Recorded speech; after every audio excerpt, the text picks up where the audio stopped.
এটা আবার কেমন কথা? মন্ত্রী মশাইয়ের বিদেশ সফরে আমরা অবশ্যই সমৃদ্ধ হব। এক্ষেত্রে মন্ত্রী মশাইয়ের গুরুদায়িত্বের কথাটাও ভুলে গেলে তো চলবে না। মন্ত্রী মশাই এবার নিশ্চয়ই আরো ভালোভাবে মহারাজকে রাজ্য পরিচালনার ব্যাপারে সাহায্য করবে। সেটাই তো স্বাভাবিক। মন্ত্রী, তুমি বরং অন্যান্য রাজ্যের পরিস্থিতির কথা বলো আমাদের। কি আর বলবো মহারাজ, কোথাও খরা, কোথাও দুর্ভিক্ষ, কোথাও আবার বন্যা, প্রাকৃতিক দুর্যোগে সবাই জেরবার। বলো কি? না না না না, এ তো মোটেই ভালো খবর নয়। সেই জন্যই তো বলছি মহারাজ, এরকম পরিস্থিতি কৃষ্ণনগরে হলে তখন কি হবে সেটা কি ভেবে দেখেছেন একবার? মন্ত্রী হিসেবে তো আমি এখন থেকেই চিন্তিত, কোথা থেকে কিভাবে ত্রাণ সামগ্রী সংগ্রহ করব তাই নিয়ে। যার যা চিন্তা, কিভাবে 10-এর কথা ভেবে একের আখেরে গোছানো যায়। গোপাল, এটা রসিকতা করার ব্যাপার নয়। মন্ত্রী যেটা বলেছে সেটা একেবারে উড়িয়ে দেওয়ার মতো নয়। এই ব্যাপারে ভাবনা চিন্তা করার প্রয়োজন আছে। আরে ভাবো ভাবো, আজ থেকেই সবাই ভাবনা চিন্তা শুরু করে দাও তাহলে।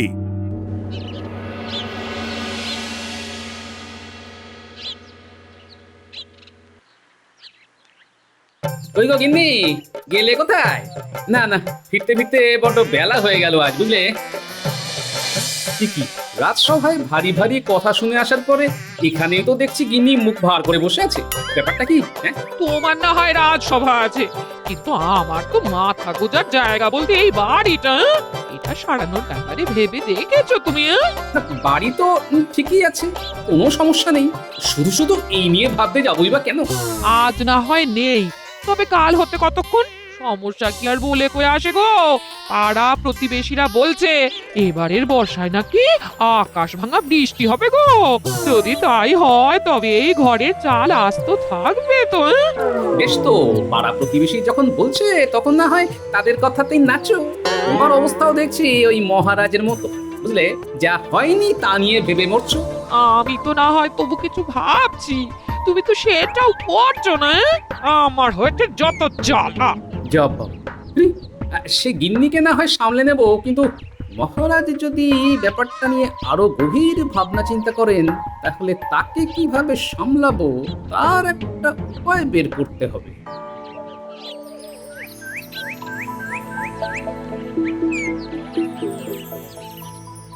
করতে হবে করতে হবে করতে একটা কিছু করতেই হবে। কি করার কথা ভাবছেন মহারাজ? কি আর করি, সারা রাত জেগেছি। আমি যেন স্পষ্ট দেখতে পাচ্ছি যে রাজ্যে আকালের ছায়া নেমে আসছে। খেতে না পেয়ে মানুষ পথে ঘাটে মারা যাচ্ছে। প্রজারা তো মহারাজের সন্তানের মতো, তাই এমন চিন্তা তো মহারাজের হবেই। এর জন্য তো মন্ত্রী মশাই দায়ী। তিনিই তো মহারাজের মাথায় এই চিন্তাটা ঢুকিয়েছেন। আমি তো কেবলমাত্র আগে থেকে সাবধান করেছি, এটাও কি আমার দোষ?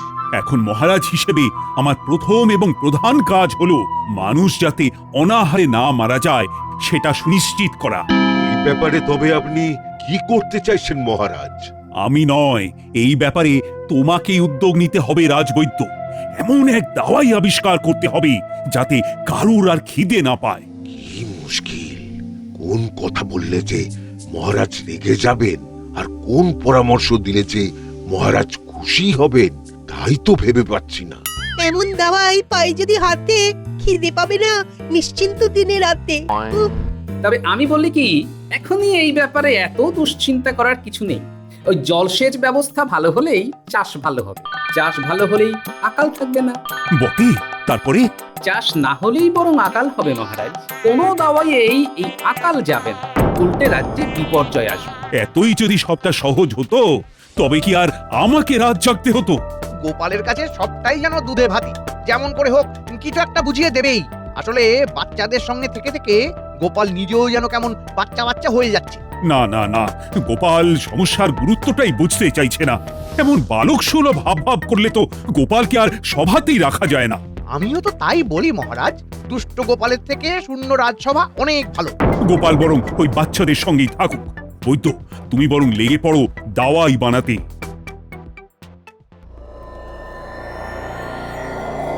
হয়েছে হয়েছে, ও এতদিনে একটা কাজের মতো কাজ হয়েছে। কি কাজ? মহারাজ গোপালকে তাড়িয়েছেন। আরে দশা, তাতে তোমার কি লাভ হয়েছে? এক্ষুনি না হলেও লাভ হব হব করছে গিন্নি।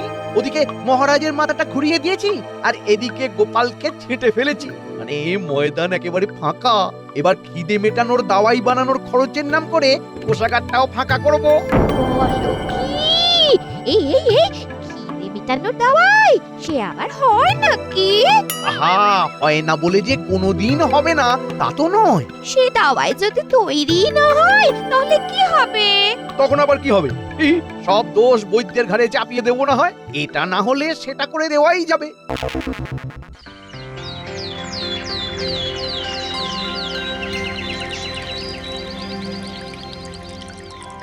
এই তো হাজিরা তো ভালোই আছে, কিন্তু কাজের কাজটা হয়েছে কি সেটার খবর কে দেবে? আপনি নিশ্চয়ই ওই খিদে মেটানোর দাওয়াইয়ের খোঁজ করছেন মহারাজ। তবে নয়তো কি? কই কই রাজবৈদ্য কোথায়?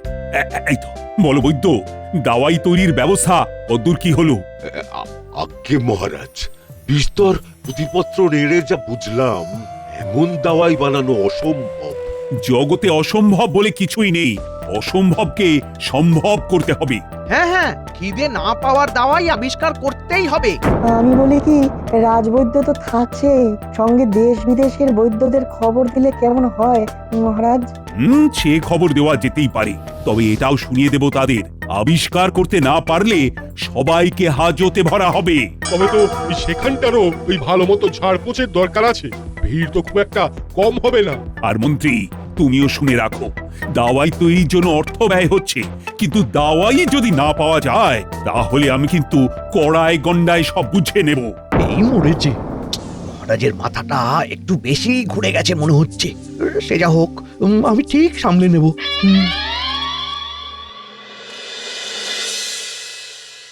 আমার যে আর বাঁচার উপায় নেই গোপাল, কিছু একটা উপায় বের করো গোপাল। আরে রে, কিন্তু এমন হাঁপাহাঁপি করলে যে বৈদ্যেরই দাওয়াইয়ের প্রয়োজন পড়বে।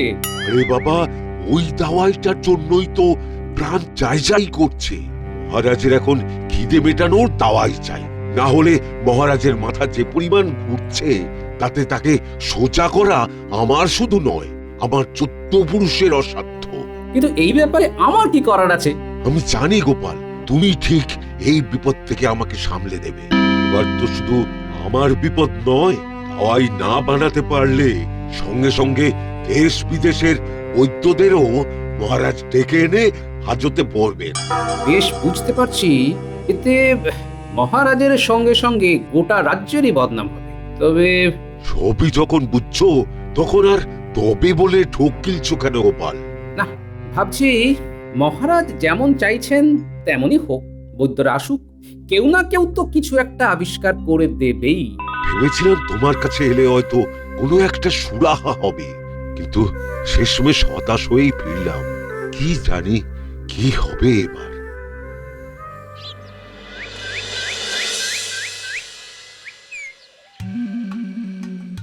অপেক্ষা, শুধু অপেক্ষা, অপেক্ষার পরে আবার অপেক্ষা, কিন্তু এভাবে আর কতদিন? দিন নয় মহারাজ, ক্ষণ বলুন, ক্ষণ। আর কিছুক্ষণের মধ্যেই তো বিভিন্ন রাজ্য থেকে আগত বৈদ্যদের সাথে নিয়ে আমাদের রাজবৈদ্য আসছেন। আরে বাহ, বলতে না বলতেই বৈদ্যরা এসে হাজির। খুব খুশি হলাম আমি।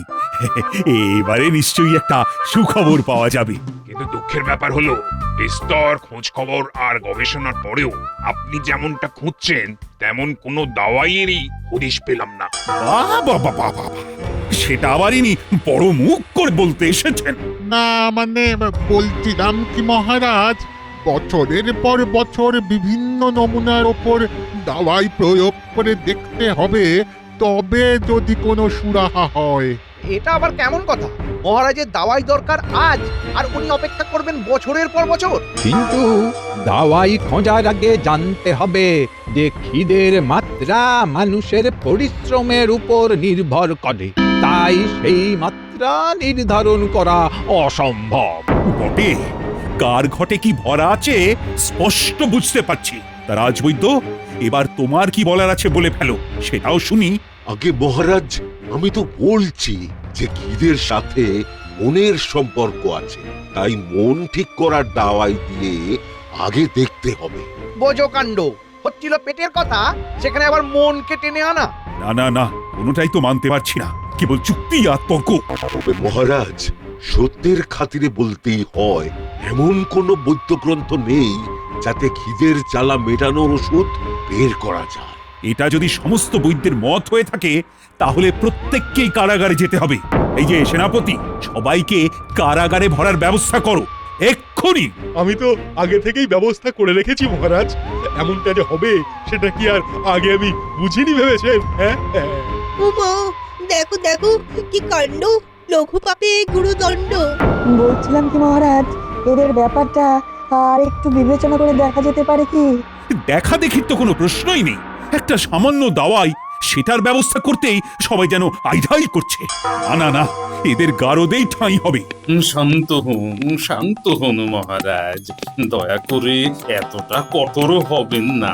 বলা নেই কওয়া নেই, তিনি আবার বৈদ্যদের হয়ে সওয়াল করছেন এসে। বুঝতেই তো পারছেন আমি এক বৈদ্য। আয়ুর্বেদ, কবিরাজি ইত্যাদি নিয়ে ঘাটাঘাটি কম করলাম না জীবনে। আমি বলছি আমার উপর ভরসা রাখুন মহারাজ, আপনি ঠকবেন না। বেশ তো, কিন্তু আপনার দাবিটা কি? দাবি নয়, অনুরোধ মহারাজ। এদের কাউকে কারাগারে পড়তে হবে না। দাওয়াই হাজির করার ভার আমি নিচ্ছি। 1 সপ্তাহের মধ্যে আপনার মর্জি মতো দাওয়াই তৈরি করে দেবে। এই তো, এতক্ষণে মনে হচ্ছে একজন বৈদ্যের সন্ধান পেয়েছি, যার কথা শুনে একটু ভরসা পাওয়া যায়। না হলে বাকিরা তো আমায় ভরসা করে দিচ্ছিল। বেশ তো, বৈদ্য যখন দায়িত্ব নিচ্ছে তখন বাকিদের কারাগার যাত্রা না হয় আপাতত মুলতুবি রাখলাম, দেখি তারপরে কি হয়।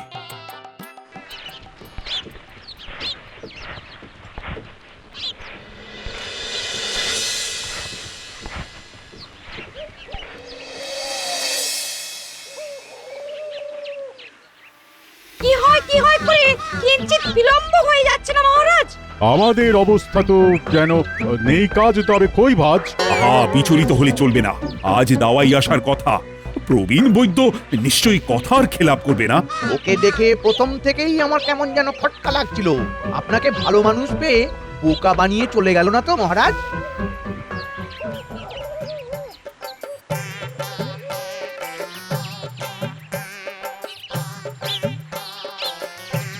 যায়নি, ওই তো আসছে, কিন্তু গাড়িতে ওটা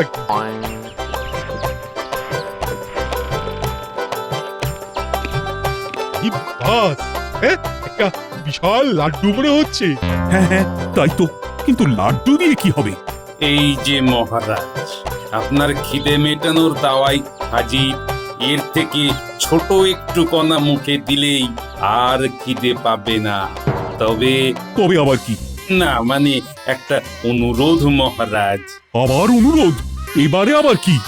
বলছিলাম কি, এটা যেহেতু প্রজাদের খিদে মেটানোর দাওয়াই, তাই মহারাজ বা তার সভাসদরা যেন দয়া করে এটা চেখে না দেখেন, তাহলে এর মূল উদ্দেশ্যই ব্যাহত হতে পারে। আগে থেকে গান গেয়ে দিল। না, বেশ বুঝতে পারছি কিছু একটা গোলমাল আছেই। বেশ তো, এই দাওয়াই না হয় প্রজাদের মধ্যেই বিতরণ করা হবে।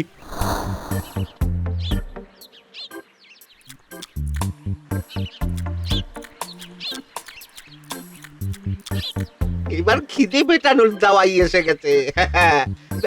ব্যাস আমাদের আর পাই কি? আর দাওয়াইয়ের কি দারুণ স্বাদ, একটু খেলেই পেট ভরে যাচ্ছে মনে হচ্ছে।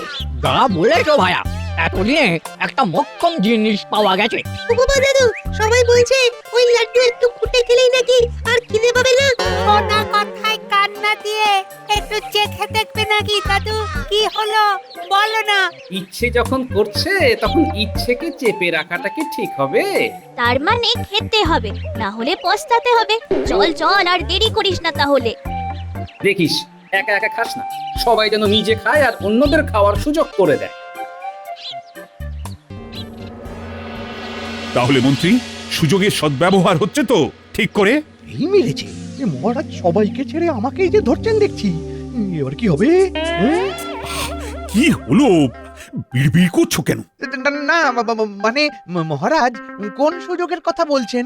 মানে আমি তো মানে এবার কি মানে করে কানের পোকাটা বের করে দেবে? আমি জানতে চাইছি দাওয়াই ঠিকঠাক কাজ করছে কিনা। সবাই এর সদ্ব্যবহার করছে কিনা। ও তাই বলুন। না না না না না, দাওয়াই নিয়ে কোনো অভিযোগ নেই, কোনো অভিযোগ নেই। আমার কাছে তো বরং খবর আছে যে প্রজাদের আর খিদেই পাচ্ছে না, এক দানাতেই 16 আনা পেট ভরে যাচ্ছে। না না না, তোমার মুখের কথায় তো আমি বিশ্বাস করব না। প্রজারা নিজে এসে বললে তাও হতো, কিন্তু কিন্তু পরন্তুর কোনো প্রশ্নই নেই মহারাজ। আপনার যেমন কথা আমার তেমন কাজ। এই যে প্রজারা নিজে এসেছে তাদের অভিজ্ঞতার কথা বলতে। হ্যাঁ মহারাজ, আমাদের আর খিদে নিয়ে কোনো সমস্যা নেই, ওটার পাট চুকে গেছে। যাক, দাওয়াই তাহলে ঠিকঠাকই কাজ করছে। হ্যাঁ, নিশ্চিন্ত হলাম তাহলে। আমরাও নিশ্চিন্ত মহারাজ। এবার যেহেতু ওই খিদের ঝামেলা নেই, তাই লোকে কাজকর্ম করা বন্ধ করে দিয়েছে। হ্যাঁ বলো কি, তাহলে তো ভারী মুশকিল। মুশকিলের কি আছে মহারাজ, যেহেতু খিদে নেই তাই সবাই ঘুমিয়ে আনন্দ করে সময় কাটাচ্ছে। এই কাউকে তো কুটোটা নেড়ে দুটো করতে হচ্ছে না। এটা যে হিতে বিপরীত হয়ে গেল মহারাজ। কাজের কাজটাই তো হলো না। আরে ভালো মন্দ সবটাই তোমরা বলে দিলে মহারাজ কি চাইছেন সেটা বুঝবো কি করে? মহারাজের যে সব কিছু তালগোল পেকে যাবে। কিন্তু এমনটা তো আমি চাইনি। না না, কি যে হচ্ছে, এবার বরং আমি নিজের চোখে দেখবো সবটা। হ্যাঁ, সেটাই ভালো হবে। আমার কেবলই মনে হচ্ছে ভালো করতে গিয়ে শেষে মন্দটাই হয়ে গেল না তো। অত ভাবছেন কেন মহারাজ? ওই তো প্রজারা নিজেদের মধ্যে কথাবার্তা বলছে, ওদের কথা শুনলেই তো বোঝা যাবে। অন্য কাজ বন্ধ হয়েছে হোক, তাই বলে কাপড় বোনা বন্ধ হয়ে যাবে, এটা আবার কেমন কথা? কাপড় বোনা তো দূরের কথা, নাপিত চুলদারি কামাচ্ছে না, সেটা কি করে সামলাবো সেটাই তো বুঝতে পারছি না। ওদিকে সাফাইওয়ালা সাফাই করা বন্ধ করে দিয়েছে। আগে খাদ্য পাওয়া যেত না, এখন তো দেখছি সব পরিষেবাই বন্ধ হতে বসেছে। এই সব মহারাজের জন্য হচ্ছে। মহারাজ বলে বলে দাওয়াই আবিষ্কার করিয়া মানুষজনকে কুঁড়ে করে দিয়েছেন। এটা তো ভয়ঙ্কর অবস্থা। প্রজারা কেউ কাউকে মানছে না, যা ইচ্ছে করছে। সারা দেশে তো অরাজকতার সৃষ্টি হয়েছে। ব্যাপারটা তো কতকটা সেরকমই মনে হচ্ছে। এরা তো যে কোনো দিন রাজার বিরুদ্ধেও বিদ্রোহ করে দিতে পারে। তাহলে না না না, এটা তো আমি কিছুতেই বরদাস্ত করব না। আপনি এভাবে ভেঙে পড়বেন না মহারাজ। আপনাকে এমন বিমর্ষ দেখলে যে আমাদেরও মন খারাপ করে। কিন্তু আমি যে কিছুতেই এটা মেনে নিতে পারছি না মন্ত্রী। প্রজারা যে এত তাড়াতাড়ি পাল্টে যাবে এটাও তো বুঝতে পারিনি। মানুষ তো খেতে পেলে শুতে চায়, ওদের আর কি দোষ মহারাজ? আমি এত কষ্ট করে খিদে মেটানোর ওষুধ পাইয়ে দিলাম যাদের, তারাই কিনা এখন আমার বিরুদ্ধে বিদ্রোহ করতে চাইছে। তবে কি সেনাবাহিনী তৈরি রাখতে হবে মহারাজ? সে তো রাখতেই হবে। আর এটা কি তোমাকে বলে দিতে হবে? কিন্তু সেনাবাহিনীতে সেনারা সবাই ওই খিদে তাড়ানোর দাওয়াই খেয়ে বিশ্রাম নিচ্ছে, যে কাজ করার প্রতি আর তেমন তাদের আগ্রহ নেই আজকাল। সর্বনাশ হয়ে গেছে, প্রতিবেশী রাজ্যে সেনারা আক্রমণ করতে আসছে, প্রাসাদ ঘিরে ফেলবে মনে হচ্ছে। হ্যাঁ, সে কি কথা?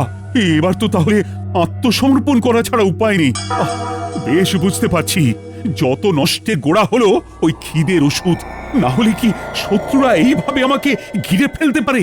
আমি তো আগেই বলেছিলাম যে খিদে মেটানোর ওষুধ অনেক বিপদ ডেকে আনবে।